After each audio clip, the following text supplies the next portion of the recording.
I suffer from attention deficit hyperactivity disorder, obsessive compulsive disorder, post-traumatic stress disorder, narcissism, all of that.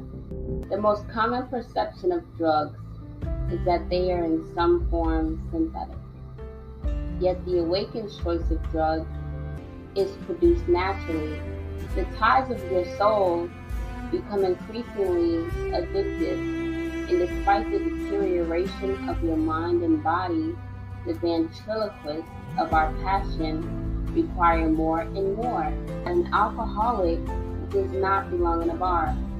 But what shall one do when their own body is the actual bar? Empathy is a blessing.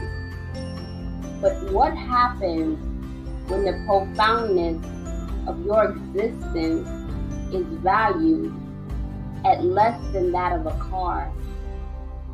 Why must a human be praised for being strong, yet a car be glorified and referred to as beautiful? A series of mantras travel from my bedside each morning as I pray for all fleshly encounters belonging to me, both the good and the bad. What the world does not tell us about karma is that karma describes your fate due to your actions in general, both the good and the bad. I pray for the above mentioned parties by name, not as a co-op, but by name, individually, and to be exactly, that total number is 7, God's favorite number, with only 1 to 2 of those encounters being exclusively. No matter how big or how small the interaction, through even a side hug, 2 souls have the power to discreetly fuse together forever as one. When we made the choice to enter into these relations, the encountered souls became a part of you and a part of me. It is our responsibility to pray for the better good of who, what will essentially always be attached to us and living inside of you and living inside of me. Unattended attachments have the ability to control our fate. The enemy wants to lead us to believe that the opposition has won.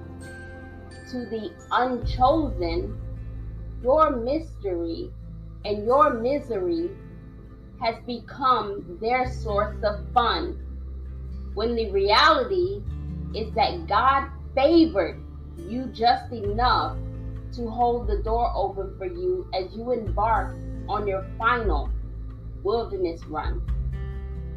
Fast forward, you're here now, in this place of peace, yet somehow the vapors of the fire that burns sway over into your joy. But for you are greater than that.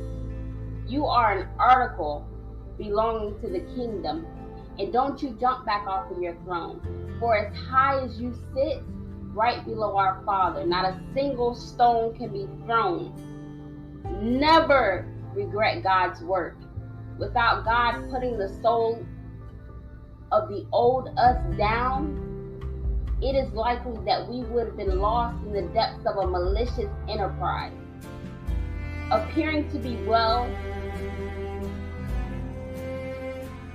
as the world randomly and regularly begins to physically shake, and right behind it, your hands begin to tremor like a leaf in the fall, our mind and body no longer recognize normality or our own value. Our reactions, while under the influences of this drug called human, we have absolutely no control over this drug called human at all. masked by the toxins bleeding through our spirit. The clarity of our purpose and the reality of our calling continues to fade. Uncertainty in our purpose and the damage of our disasters provokes us to snuggle up behind the term introvert. We now prefer nights over days. Why? You see, because the sun, it shines too brightly.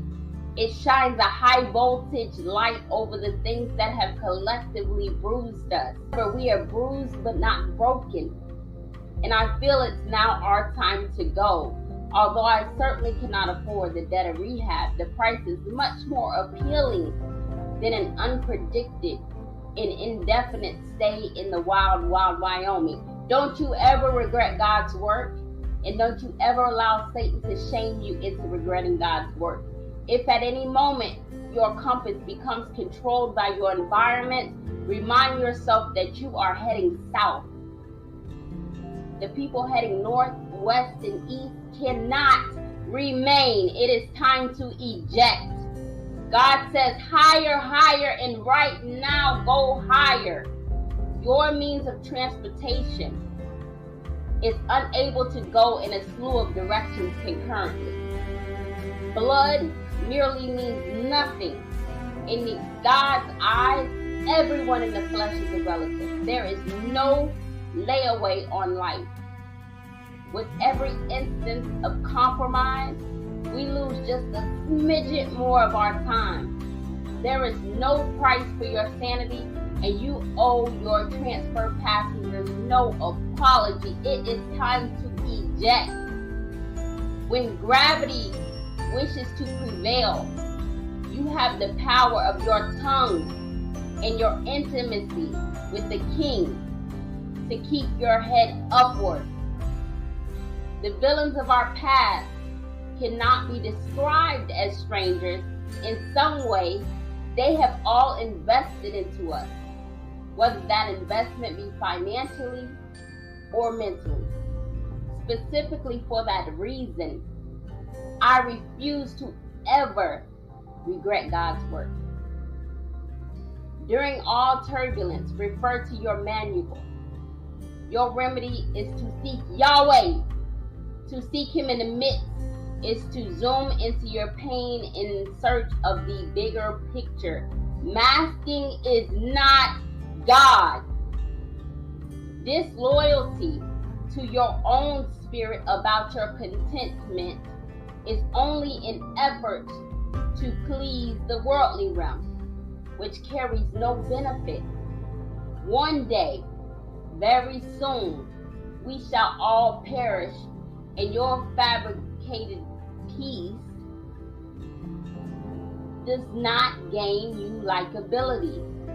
God, however, will never bestow upon you more than you can bear. Your imagery is a gem.